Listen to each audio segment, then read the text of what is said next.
बिस्मिल्लाहिर्रहमानिर्रहीम। अस्सलाम वालेकुम डियर स्टूडेंट्स। आज हम लोग स्टडी करेंगे चैप्टर नंबर 2, जिसका नेम है एक्सपेरिमेंटल टेक्निक्स इन केमिस्ट्री। आज इस चैप्टर का लेक्चर नंबर 1 होगा। और आज के लेक्चर में जो चीज़ें हम स्टडी करेंगे उनमें सबसे पहले है एनालिटिकल केमिस्ट्री, देन फिल्ट्रेशन, फिर फिल्ट्रेशन थ्रू फिल्टर पेपर, और इसके बाद हम टाइप्स ऑफ फिल्टर पेपर को स्टडी करेंगे। तो सबसे पहले हम देखते हैं जो इम्पोर्टेंट टर्म्स आपके इस चैप्टर में दी गई हैं उनको आप लोगों ने इन डेफिनेशन वाइज तैयार करना है। सबसे पहले डेफिनेशन आती है एनालिटिकल केमिस्ट्री की। एनालिटिकल केमिस्ट्री ये वो साइंस है जिसमें हम केमिकल फैक्टराइजेशन करते हैं। केमिकल फैक्टराइजेशन का मीनिंग ये होता है कि अगर आपने किसी भी एलिमेंट का कीमियाई तज्जिया करना है तो उसको हम केमिकल फैक्टराइजेशन के टर्म में इस्तेमाल करते हैं। और यानी अगर आपके पास कोई ऐसा सैंपल है जिसमें आपने एलिमेंट को मालूम करना है कि इस सैंपल में आपके पास कौन कौन से एलिमेंट हो सकते हैं, तो ये उनका एनालिसिस होगा और केमिस्ट्री की टर्म में उसको हम एनालिटिकल केमिस्ट्री का नाम देंगे। तो इस डेफिनेशन को स्टूडेंट्स आप लोगों ने एज इट इज तैयार करना है। इसके बाद केमिकल कैरेक्टराइजेशन के आपको डिफरेंट कंपोनेंट्स बताए जाते हैं, जिनमें एक आता है क्वालिटेटिव एंड सेकंड वन आता है क्वांटिटेटिव एनालिसिस। ये दोनों टर्म्स आप चैप्टर नंबर 1 में भी देख चुके हैं। जब आपने कंबस्शन एनालिसिस का टॉपिक पढ़ा था तो उसके बाद आप लोगों ने ये दोनों टर्म्स पढ़ी थी, और उस टाइम भी मैंने आपको बताया था कि क्वालिटी का मीन मयार होता है, क्वांटिटी का मीन मिकदार होता है। ठीक है, तो क्वांटिटी में आप नंबर्स, आप डिजिट्स को लेते हैं, यानी अगर आपने एलिमेंट्स की कंसंट्रेशन मालूम करनी है कि वो कितनी मिकदार में प्रेजेंट है तो वो होती है the relative amount of the element are determined.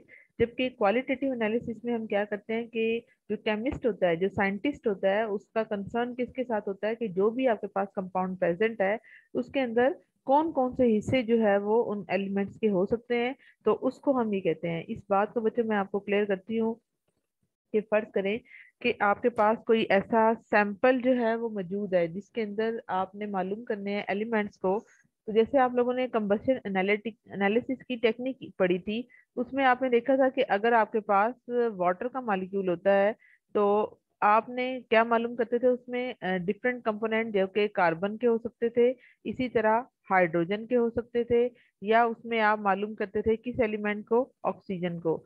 या जैसे फॉर एग्जांपल आपके पास विटामिन सी आपको दे दिया जाता है और कहा जाता है कि विटामिन सी के अंदर कौन कौन से एलिमेंट प्रेजेंट हैं। जैसे फर्ज करें कि अगर हम कह रहे हैं कि हमारे पास विटामिन सी में आपने मालूम करने हैं कि कौन से एलिमेंट है, तो कंबशन एनालिसिस की टेक्निक उसके ऊपर अप्लाई की जाती है। और अप्लाई करने के बाद इसमें केमिस्ट क्या डिटरमिन करता है, इन एलिमेंट्स की कंसंट्रेशन को डिटरमिन करता है। तो ये हमारे पास इनकी क्या होगी, क्वालिटेटिव एनालिसिस होगी। लेकिन अगर आप इनकी परसेंटेज को मालूम कर देते हैं, जैसे आप लोगों ने लास्ट टाइम पढ़ा था कि जब आपने इनको मालूम किया था तो आपने इन तीनों एलिमेंट की कंसंट्रेशन को भी डिटरमिन किया था। अगर आप इन एलिमेंट्स की कंसंट्रेशन को डिटरमिन कर लेंगे तो स्टूडेंट्स ये आपके पास क्या हो जाएगा, इसका क्वांटिटेटिव एनालिसिस हो जाएगा। तो उम्मीद है आपको ये बात समझ आ गई होगी। अब हम देखते हैं अपने इसी टॉपिक को। तो इसमें हम लोग ये देख रहे थे कि क्वालिटेटिव की डेफिनेशन में हम कहते हैं कि केमिस्ट का कंसर्न डिटेक्शन, डिटेक्शन का मीन होता है कि मालूम करना, आइडेंटिफाई करना, शिनाख्त करना कि कंपाउंड में कौन कौन से एलिमेंट प्रेजेंट है। अगर एलिमेंट आप मालूम करेंगे तो वो क्वालिटेटिव होगा, और अगर आप उनकी अमाउंट डिटरमिन करेंगे तो वो उनकी क्वांटिटेटिव एनालिसिस होगा।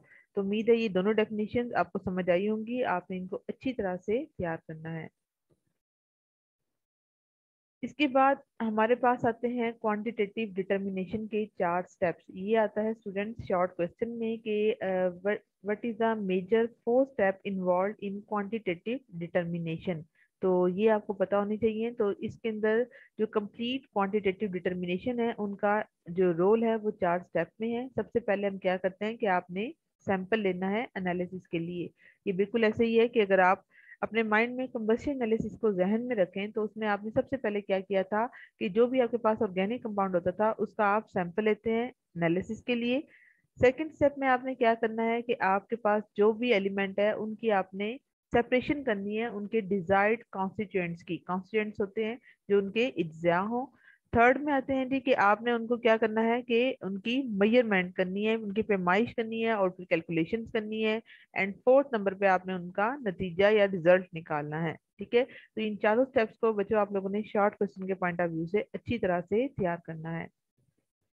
इसके बाद हम आते हैं अपने प्रॉपर टॉपिक की तरफ, जो कि है फिल्ट्रेशन थ्रू फिल्टर पेपर। तो फिल्टर पेपर की जानिब जाने से पहले आप लोगों ने ये देखना है कि ये आपके पास एक तरह से ये वाला जो वाइट कलर का है, ये क्या होता है, ये फिल्टर पेपर होता है। तो इसकी मैं आपको दिखा देती हूँ। चलिए, यहाँ जब आपको वीडियो दिखाऊंगी फिर आपको क्लियर हो जाएगा कि ये किस तरह से जो है वो अपना रोल प्ले करेगा। तो फिल्ट्रेशन हम कहते हैं कि दो चीज़ों पर होती है। तो पहले स्टूडेंट्स आप लोग ये देखें कि ये आपके पास एक ग्लास रॉड है जिसे हम शीशे की रॉड कहते हैं, और इसके अंदर ये जो गोल सी शेप में बनी हुई है ये आपकी फनल है। इस फनल के अंदर हम बच्चे फिल्टर पेपर डालते हैं और ये इस फनल की स्टैंप होती है, और फिर इसको आप किसी टेस्ट ट्यूब में डाल लें या किसी बीकर में डाल लें, तो जो भी इसके अंदर से रन होके आपका जो ये लिक्विड की सूरत में जो ड्रॉप वाइज आ रहा है, इसको हम क्या कहते हैं, फिल्ट्रेट का नाम देते हैं। कि जो फिल्ट्रेशन हम ग्लास फनल या फिल्टर पेपर के थ्रू करते हैं वो मोस्टली एक स्लो प्रोसेस है, यानी ये आहिस्ता काम करता है। और जैसे ही आप मिक्सचर को इस फिल्टर पेपर के ऊपर डालते हैं, यानी अगर आपने जिस भी सोल्यूशन की फिल्ट्रेशन करनी है तो वो आप इसके अंदर डाल देते हैं, और फिर वो फिल्टर पेपर से होता हुआ ड्रॉप वाइज जो है वो इसके अंदर आ जाएगा। और जो सस्पेंडेड पार्टिकल्स होंगे, यानी जिसमें अगर फर्ज करें कोई इम्प्योरिटी है, या आप इसको ऐसे समझें कि अगर आपने नमक का सोल्यूशन बनाया है तो नमक अगर आपका प्योर नहीं है, उसमें कोई ऐसे इम्प्योरिटीज आ गई हैं जो कि नाखालिस अज्जा हैं, तो वो क्या करेंगे, जब आप इसको इसके अंदर डालेंगे तो जो आपका फिल्ट्रेट होगा वो आहिस्ता आहिस्ता रन होके नीचे आ जाएगा। और जो उसमें जो भी इम्प्योरिटी के सस्पेंडेड पार्टिकल्स होंगे, सस्पेंडेड का मीन होता है जो इसमें से पास आउट नहीं होंगे, जो पास आउट होके नीचे आपके फिल्ट्रेट में नहीं जाएंगे, जो ना खालिस अज्जा होंगे वो आपकी इस फिल्टर पेपर की सरफेस पे रह जाएंगे। तो अगर आप इसको देखें तो जैसे इस टेक्निक में आपको यहाँ क्लियर होगा कि ये आपको मैंने बताया कि ये आपके पास ये इस तरह की जो शेप की होती है, इसे हम कहते हैं कि ये आपकी फनल है। इस फनल में जो ग्रे कलर का पार्ट आपको नजर आ रहा है स्टूडेंट्स, ये आपका फिल्टर पेपर है। और ये फिल्टर पेपर आपको एक और डायग्राम में मैंने क्लियर किया कि इसके अंदर हमने पूरा एक ऐसा सोल्यूशन डाला जिसमें ये दो चीजें आ गई। अब ये देखें कि ये सस्पेंडेड पार्टिकल हैं जो इसकी सरफेस पे आके रुक गए, लेकिन जो इसका लिक्विड था वो आहिस्ता आहिस्ता पास आउट होके आपके दूसरे कंटेनर में चला गया। तो इससे आपको अंदाजा हुआ कि ये टेक्निक आपकी क्या कहलाती है, फिल्ट्रेशन की टेक्निक कहलाती है। तो अब इसके अंदर हम ये कहते हैं कि जैसे ही आप मिक्सचर को पोर्ट करते हैं, पोर्ट का मीन होता है कि आप डालते हैं, तो ये पूरा मिक्सचर जब आप इस फिल्टर पेपर के साथ इस फनल के अंदर ऐड करते हैं, तो जो सॉल्वेंट होता है, जो लिक्विड होता है, वो आहिस्ता आहिस्ता क्या करता है, वो लीव यानी वो निकल जाता है और सस्पेंडेड पार्टिकल को फिल्टर पेपर की सरफेस पर छोड़ देता है। और जो फिल्टर पेपर होते हैं बच्चों, इनके डिफरेंट तरह के साइजेस होते हैं। जैसे फॉर एग्जांपल अगर आप देखें, फिल्टर पेपर आपको मोस्टली गोल होते हैं या वो आपको रेक्टेंगल शेप में भी मिलते हैं, लेकिन इनके अंदर अगर आप इनको डीप इनका एनालिसिस करें तो हर फिल्टर पेपर का साइज डिफरेंट होता है। किसी का 500 हो सकता है, किसी का इससे कम हो सकता है। यानी इन फिल्टर पेपर में जो पार्टिकल होंगे पेपर पल्प के, वो एक दूसरे के साथ कितना साइज क्रिएट कर रहे हैं। अब यहाँ देखिए, यहाँ आपको इनके बारीक बारीक सुराख नजर आ रहे हैं। तो कहते हैं आपने किस साइज का फिल्टर पेपर इस्तेमाल करना है, ये डिपेंड करता है कि आपके प्रेसिपिटेट्स का साइज कितना है। प्रेसिपिटेट यानी जो सस्पेंडेड पार्टिकल हैं जिन्होंने सरफेस पे आके रुक जाना है, अगर तो वो बड़े साइज के हैं तो वो फिर अगर आपके पास नॉर्मल साइज के सुराख होंगे फिल्टर पेपर में तो वो उसमें से पास आउट नहीं होंगे। तो उस तरह के फिल्टर पेपर को आप इस्तेमाल कर सकते हैं। तो इस टेक्निक को यहाँ अगर आप देखें तो हम यहाँ पे ये कहते हैं कि जो फिल्टर पेपर होते हैं इट शुड बी लार्ज, कि जो फिल्टर पेपर यहाँ देखें, ये आपको प्रॉपर नजर आ रहा है यहाँ पे कि ये आपका गोल फिल्टर पेपर था, जिसको क्या होना चाहिए, बड़ा होना चाहिए, so that it is 1/4 to 1/2 full of the precipitate at the end of filtration. कि जब आपका फिल्ट्रेशन का प्रोसेस मुकम्मल हो तो जो आपका फिल्टर पेपर है उसको कम से कम इतना बड़ा होना चाहिए कि ये एक चौथाई या एक तहाई जो हिस्सा है प्रेसिपिटेट का उसको ये कवर करे। And the funnel should in turn, ये बच्चों आपकी फनल है, ये शीशे की जो आपको नीचे नजर आ रही है ये फनल है, और ये इसके अंदर क्या है, आपका फिल्टर पेपर है। कि जो फनल है, it funnel should be in turn large enough for its rim. कि अब आप यहाँ देखें कि ये आपका फनल का प्रॉपर पार्ट है और ये आपको ग्रे कलर का मैंने बताया कि ये फिल्टर पेपर है। अब वो कहते हैं कि जब आपने फिल्टर पेपर को बेशक फिट करना है, लेकिन जो आपका फनल का पार्ट है इसको इस फिल्टर पेपर के साइज से क्या होना चाहिए, बड़ा होना चाहिए। तो जिसके नतीजे में क्या होगा, for its rim to extend, के जो फनल के जो किनारे हैं वो आपके फिल्टर पेपर के साइड्स को कवर कर लें, और ये इतना फैले कि ये 1 to 2 centimetre above the top circumference of the paper है। यानी ये जो आपका फिल्टर पेपर है इसके ऊपर आप ये देखें, ये कम से कम जगह 1 से 2 सेंटीमीटर तक आपकी ग्लास फनल की है, और इसको कम से कम फनल की सरफेस को बड़ा होना चाहिए फिल्टर पेपर से, और ये कितने टाइम बड़ा होना चाहिए, 1 से 2 सेंटीमीटर, यानी 1 से 2 सेंटीमीटर तक आपका कम से कम बड़ा हो। फिर उसके बाद बच्चों हम नेक्स्ट जो है वो बात करते हैं,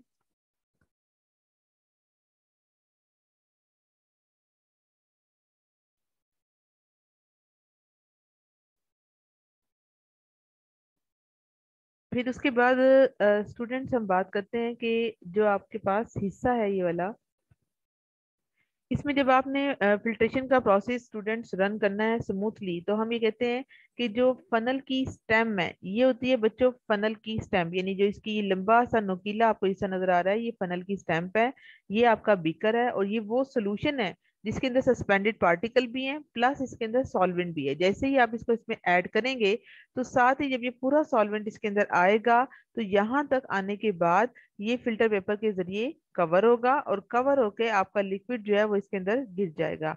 तो जो प्रोसेस ऑफ फिल्ट्रेशन है is to run smoothly and the stem of the funnel should remain continuously full of the liquid, कि जैसे ही आप फिल्ट्रेशन का प्रोसेस करें तो आप कोशिश ये करें कि आपकी जो फनल है इसकी स्टेम के लिक्विड को कवर होना चाहिए, यानी इस लिक्विड के साथ इसमें maximum amount of the liquid आ जाना चाहिए, और ये उस वक्त तक आना चाहिए जब तक आपके, ये कहलाता है बच्चों, ये जो गोल सा ऐसे यूं पोर्शन है ना ये कहलाता है फनल का कोनिकल पोर्शन। इस फनल के कोनिकल पोर्शन में लिक्विड की मैक्सिमम अमाउंट को फुल रहना चाहिए, ताकि जो सस्पेंडेड पार्टिकल हैं वो सरफेस पे आए, और जो लिक्विड के ड्रॉप्स हैं वो 1 by 1 करके आपके बीकर के अंदर इकट्ठे होना स्टार्ट हो जाएं। अब इसके बाद जो नेक्स्ट चीज आप देखते हैं, तो हम ये कहते हैं कि जो फनल की स्टेम्प है it should be several inch long. अब यहाँ देखें कि ये फनल थी, फनल को आपको दो तरह की मिलती है, जिनमें एक छोटे साइज की फनल की स्टेम्प होती है और एक बड़े साइज की होती है। तो कहते हैं जो फनल की स्टेम है इसको बड़ा होना चाहिए, और ये इतना बड़ा हो कि ये कम से कम फ्यू सेंटीमीटर डाउन जा सके आपके रिसीविंग बीकर में। ये बीकर रिसीविंग का मतलब होता है कि इसने वो सारा लिक्विड रिसीव करना है, इसलिए इसको रिसीविंग बीकर कह रहे हैं। और ये आपके पास फनल की स्टेम है कि इसको लॉन्ग होना चाहिए, और जैसे ही आप लिक्विड इसके अंदर ऐड करें तो जो लिक्विड की अमाउंट आप इसमें ऐड करेंगे तो आपका जो लिक्विड का पोर्शन है वो आपका इसकी स्टेम से होता हुआ इसमें जाएगा। इसको लॉन्ग रखने का पर्पस क्या है कि इसके जरिए जो इसके जो छींटे हैं वो बाहर ना निकलें, कि लंबा होगा तो ये मैक्सिमम अमाउंट इसकी नीचे चली जाएगी और ये लिक्विड स्प्लैशेस के साथ बाहर नहीं आएगा। ठीक है, और इसकी साइड के साथ इस फनल की स्टेम को अटैच होना चाहिए, यानी जो टिप है it should touch this side of the beaker, यानी हमने आप यहाँ देखा कि बीकर की जो आपकी साइड है इसके साथ ये फनल की स्टेम क्या हो रही है, टच हो रही है। इसके बाद इसी तरीके से हमने यहाँ पे देख रहे हैं कि जो आपका फिल्ट्रेट है, फिल्ट्रेट बच्चों क्या चीज है कि वो लिक्विड जो आपने इसमें ऐड किया और जो इस बीकर ने रिसीव कर लिया, यानी जो सस्पेंडेड पार्टिकल ऊपर आ गए और जो आपका फिल्ट्रेट का पोर्शन है वो इसके अंदर आ गया, वो आपका क्या कहलाएगा कि जो आपका फिल्ट्रेट नीचे की जानिब आएगा तो इसके अंदर फिर किसी भी किस्म के छींटे पैदा नहीं होंगे। अगर आप इसको इस तरह से अटैच नहीं करते, आप इसको सेंटर में करेंगे तो चांसेस हैं कि आपके जो लिक्विड के पोर्शन है वो या तो बाहर निकल आए, या अगर आपकी स्टेम जो है वो थोड़ी छोटी है तो तब भी चांसेस हैं कि आपके लिक्विड जो है वो स्प्लैश करके बाहर निकल सकता है। ठीक है, तो इस चीज का ख्याल रखा जाता है कि ऐसी फनल इस्तेमाल की जाती है जिसकी स्टेम क्या होनी चाहिए, लॉन्ग होनी चाहिए, और इसको क्या करना चाहिए, टच करना चाहिए बीकर की साइड्स को। और ये पूरी कंप्लीट असेंबली है फिल्ट्रेशन की जो आप इस डायग्राम में देख रहे हैं। इसके बाद बच्चों फिल्टर पेपर की फोल्डिंग का प्रोसेस आता है, और इसकी फोल्डिंग को क्लियर करने से पहले मैं आपको एक वीडियो दिखाती हूँ। तो इसकी वीडियो को आप यहाँ देखें तो आपको यहाँ पे थे मैक्सिमम ये आपका इसमें, आपके चैनल सॉल्यूशन में। आज के वीडियो में हम आपको बताएंगे और उसको इस तरीके से सबसे पहले हाफ फोल्ड करते हैं। हाफ फोल्ड करने के बाद जेंटली ये बच्चों आपके पास फिल्टर पेपर है। ठीक है, इस फिल्टर पेपर में आपको उन्होंने क्या बताया कि सबसे पहले अगर आप यहाँ देखें तो ये आपके पास गोल फिल्टर पेपर था। इस फिल्टर पेपर को फोल्ड करने का तरीका ये है कि पहले आप इसके हाफ पार्ट को फोल्ड कर लें अच्छी तरह से। ठीक, और फिर उसके बाद आपने इसको 3 फोल्ड करना है, यानी 3 दफा आपने इसको फोल्ड किया। और अब आप इसको देखें ये क्या का कह रही है। ट्रायंगल शेप का फिल्टर पेपर दिखेगा। उसके बाद इस कोन को ओपन करना होता है। ओपन करते टाइम जो 3 फोल्डेड लेयर है उसको वन साइड रखते हैं और 1 फोल्डेड को अदर साइड, और इस तरीके से ये फिल्टर पेपर का कोन रेडी है। अब इसको हम फनल में फिट करते हैं। ये फनल फनल है में फिट देखिए। करने के बाद ये फिल्टर पेपर रेडी है फॉर द फिल्टरेशन। फिल्टरेशन के से पहले हमको इस फिल्टर पेपर को वेट करना होता है विद द सॉल्वेंट, और ये सॉल्वेंट हम यूज़ करते हैं जो हमको मिक्सचर को फिल्टरेट करना होता है, उसका ही सॉल्वेंट यूज़ किया जाता है। और वेट करने से ये फिल्टर पेपर फनल के वॉल से अच्छे तरीके से स्टिक हो जाता है, जिसकी वजह से फिल्ट्रेशन प्रॉपर तरीके से होता है। अब हम तो ये बच्चों आपको समझ आया होगा कि उसने आपको प्रॉपरली क्लियर किया कि इसके अंदर आपने क्या किया था कि आपने ये फिल्टर पेपर है प्रॉपर, तो इसको जो है वो हमने किसके अंदर अटैच किया था, जो आपकी फनल का पार्ट था। और इस फनल में जब आप इसको लेकर गए, तो फनल में लेके जाने के बाद आपने पूरा जो प्रोसेस है इसका वो देख लिया था। ठीक है, तो यहाँ पे आपने क्या देखा कि जब आपने इसकी फोल्डिंग की है फिल्टर पेपर की, तो इन पॉइंट्स को माइंड में रखना है कि फर्स्ट स्टेप में आपने इसको 2 दफा फोल्ड किया, फिर आपने फर्स्ट और पहले आपने 1 दफा फोल्ड किया, फिर सेकंड टाइम फोल्ड किया, यानी जब आपने 2 टाइम फोल्ड कर लिया था, तो फर्स्ट फोल्ड जो है वो इसका along the diameter of the paper था, यानी ये पेपर का सेंटर में जो लाइन है ये डायमीटर वाली है। और जो सेकंड फोल्ड था वो इस तरह से हमने इसको फोल्ड किया था, यानी ये इस फॉर्म में हमने इसको फोल्ड किया था कि जिसके किनारे हैं कि इनको प्रॉपरली मैच जाना चाहिए। फिर उसके बाद आपने क्या देखा कि जो पेपर है जब आपने इसको सेकंड टाइम फोल्ड कर लिया था, तो इसमें हमने एक कोन बनाई थी, कोन शेप का फिल्टर पेपर बनाया था जिसमें 3 फोल्ड थिकनेस थी, जिनमें एक थिकनेस को आपने एक साइड पे किया था और बाकी जो उसकी थिकनेस थी इसको आपने सेकंड टाइम किया था। और फिर पेपर को आपने किस में इंसर्ट किया, 60 डिग्री फनल में, जिसको आपने गीला कर लिया था पेपर के साथ। और गीला करने के बाद आपने इसको फनल की साइड पे अटैच कर दिया था। तो बच्चों ये जो है आप अंडरस्टैंड करें कि अगर ये एक आपको यहाँ पे सक्शन फिल्टर पेपर के लिए मैंने आपको बताने की कोशिश की है कि जो आपने पीछे आपने सारा फिल्ट्रेशन का प्रोसेस पढ़ा, वो कहते हैं अगर आप इसको नॉर्मली रन करें तो ये बहुत ही इस पर टाइम लग जाता है, क्योंकि फिल्ट्रेशन बहुत ही स्लो स्लो होती है और जो लिक्विड के ड्रॉप उसके अंदर आते हैं वो आपके बहुत ही आहिस्ता आते हैं। तो जैसे ये देखें यहाँ पे इसकी बात करें कि अगर आप इसमें सारा लिक्विड ऐड करेंगे, तो जो सारे का सारा लिक्विड इसमें आएगा ये बहुत ही ड्रॉप वाइज ड्रॉप ड्रॉप करके आएगा, और इस पर टू मच टाइम जो है वो हमारा कंज्यूम हो जाता है। तो हम क्या करते हैं कि हमें कोशिश होती है कि हम ऐसा प्रोसेस करें जिसके अंदर फिल्ट्रेशन के प्रोसेस को हम तेजी से रन करवा लें। तो इसके लिए बच्चों हम मदद लेते हैं किसकी, सक्शन पंप की। सक्शन पंप बच्चों जिससे मोटर होती है, मोटर के जरिए आप इसको रन करते हैं, तो इससे यहाँ पे स्पेस क्रिएट होता है और आपका मैक्सिमम लिक्विड जो है वो इसमें तेजी से चला जाता है। तो इस सक्शन से आप अपने टाइम को बचा सकते हैं। और it can not develop unless the paper fit tightly all around its upper circumference. Circumference कहते हैं मुहित को, कि जो इसका ऊपर वाला पोर्शन होता है इसके अंदर पहले प्रॉपरली आपका फिल्टर पेपर इंसर्ट हो जाना चाहिए।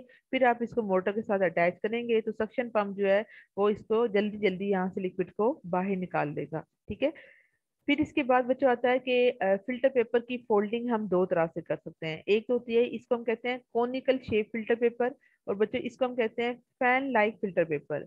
कि फिल्ट्रेशन इसके थ्रू करें इसके थ्रू करें, दोनों तरीकों से हो सकती है, लेकिन जो आपकी ये जो इसको हम कहते हैं कोनिकल फिल्टर पेपर। तो कोनिकल जो फिल्ट्रेशन होती है बच्चों वो थोड़ी सी स्लो होती है, और जो फ्लूटिड इसको हम कहते हैं एक फ्लूटिड फिल्टर पेपर होता है।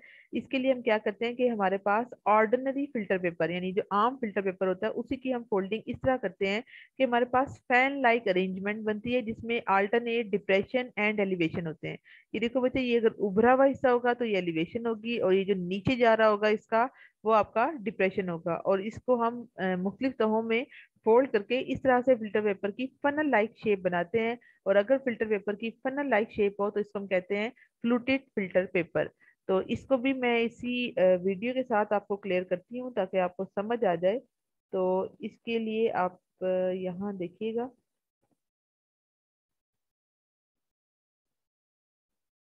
इसमें देखें। उसको हमको जेंटली प्रेस करते हैं, और इसके बाद हमको उसको ऑल्टरनेट अपर और लोअर साइड में फोल्ड करना होता है। तो सबसे पहले हमको थोड़ा सा पोर्शन लेते हैं वन साइड से और उसको हम अपर साइड में उसको इस तरीके से फोल्ड करते हैं। अब हम उसको बैक साइड में इसी इतना ही पोर्शन लेके उसको फोल्ड करना होता है और अगेन हम उसको फ्रंट साइड में लाते हैं और फ्रंट साइड लेना के इतना ही पोर्शन हमको लेना है और फोल्ड करना है। और इस तरीके से हमको ऑल्टरनेटली ऊपर के साइड में और इनर साइड में इसको फोल्ड करते हैं और इस तरीके से आपको बनने के बाद दिखेगा। अब ये रेडी है। अब इसको हम ओपन करते हैं। ओपन करने के बाद ये फिल्टर पेपर का कोन रेडी है फॉर द फिल्टर। ये देखें बच्चों, ये इसमें एलिवेशन और डिप्रेशन आपको नजर आ रहे हैं कि एक जो है वो हिस्सा उभरा हुआ है और एक हिस्सा नीचे जाता है। ये जिससे हम बचपन में एक फैन लाइक अरेंजमेंट बनाते थे, सेम इन्होंने भी ऐसी ही बनाई है। ठीक है, तो उम्मीद है आपको समझ आई होगी। तो अब हम आगे देखते हैं। आगे बच्चों, फिल्ट्रेशन जो है वो हम दो तरह से करवा सकते हैं। एक होते हैं फिल्ट्रेशन के क्रूसिबल, एक को हम कहते हैं बच्चों टू टाइप्स के क्रूसिबल हैं। तो एक होता है बच्चों गूज क्रूसिबल, ये आपकी बुक में डायग्राम बनी हुई थी। तो ये इस तरह से हम बनाते हैं। और इस ये मटेरियल स्टूडेंट्स बना होता है पोर्सिलेन का। पोर्सिलेन कहते हैं जो चाइना के बर्तन होते हैं, उसको हम कहते हैं कि ये पोर्सिलेन के बने होते हैं जिनकी बॉटम परफोरेटेड होती है। अब ये वो क्रूसिबल है बच्चों जिसको हम गूज क्रूसिबल का नाम दे रहे हैं। इसके पैंदे में, इसके बॉटम में नीचे की जानिब सुराख होते हैं और इन सुराखों को हम इसी के साइज का फिल्टर पेपर कट करके इसमें ऐड कर देते हैं और इसके थ्रू भी हम फिल्ट्रेशन करवा लेते हैं। ठीक है, तो ये मोस्टली यूज की जाती है फिल्ट्रेशन ऑफ प्रेसिपिटेट के लिए, जिनके बारे में हमें खदशा होता है कि इनको हाई टेम्परेचर पर आग लग सकती है। तो ये गूज क्रूसिबल के लिए हम इस तरह का पहले कोई फनल लेते हैं, इनकी लेदर से सेपरेट सेपरेट जो है वो आप कोनिकल लेते हैं और इसके अंदर हम इंसर्ट कर देते हैं किसको, गूज क्रूसिबल को। और फिर इसके अंदर हम क्या रख देते हैं, अपना फिल्टर पेपर, और फिर फिल्ट्रेशन करवाते हैं। तो फिर हमारा प्रोसेस रन होता है। अगर आपने क्विक फिल्ट्रेशन करवानी है, यानी आप ये चाह रहे हैं कि आपकी फिल्ट्रेशन जल्दी से हो जाए, तो अगेन इसके लिए भी आप सक्शन फिल्टरिंग ऑपरेटर्स, यानी यही वाला सक्शन फिल्टरिंग ऑपरेटर्स जो है, इसको आप इस्तेमाल करके अपनी फिल्ट्रेशन को जल्दी से कवर कर सकते हैं। अब वो ये कहते हैं कि अगर आप इसकी परफोरेशन, यानी अगर इनके सुराखों को अगर आप किसी ऐसे मटेरियल से कवर कर दें कि अगर आप इसमें पेपर ना लगाएं, फिल्टर पेपर अटैच ना करें, बल्कि इस तरह का अगर आप एस्बेस्टॉस मैट ले लें, ये होती है बच्चों एस्बेस्टॉस मैट। एस्बेस्टॉस जो है एक मटेरियल है जो कि कैल्शियम और मैग्नीशियम का मिनरल होता है।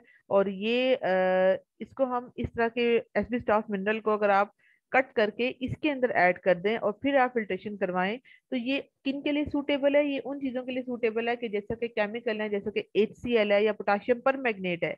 इनके बारे में हमें ये खदशा होता है कि ये चीजें पेपर के को जला सकती हैं, फिल्टर पेपर को, या उनके साथ रिएक्ट कर सकती हैं। तो उसके लिए बेटर ये होता है कि आप गूज क्रूसिबल में आम फिल्टर पेपर के बजाय क्या ऐड करें, पहले एस्बेस्टॉस मैट, यानी ये एस्बेस्टॉस मैट है, इसको आप ऐड कर दें। और फिर अगर आप इन मटेरियल को ऐड करेंगे और इनकी फिल्ट्रेशन करवाना चाहेंगे तो ये आसानी के साथ होगी और उस सूरत में ये पेपर के साथ रिएक्ट नहीं करेंगी। इसके बाद बच्चों इसकी second one and the last one type आती है जिसको हम नाम देते हैं सिंटर्ड ग्लास क्रूसिबल का। ये बच्चों सिंटर्ड ग्लास क्रूसिबल की डायग्राम आपकी बुक में है। और सिंटर्ड ग्लास क्रूसिबल ये होता है, ये यहाँ से लेके यहाँ तक इसका पोर्शन है। ठीक है, ये शीशे का बना होता है प्योर। और इसके अंदर जो नीचे की जानिब क्या होती है, सुराखदार ग्लास की डिस्क होती है जो कि सील हुई होती है बॉटम के साथ। और ये भी बहुत ही कन्वीनियंट है इसको यूज करना, क्योंकि इसमें भी किसी किस्म की प्रेपरेशन की आपको जरूरत नहीं होती जैसा कि गूज क्रूसिबल में है। तो आज का टॉपिक और आज का लेक्चर आपका यहीं तक था। उम्मीद है आपको समझ आई होगी। अगर आपका कोई क्वेश्चन है तो आप बच्चों पूछ सकते हैं। तो अपना ख्याल रखिएगा। Okay student, take care and अल्लाह हाफिज।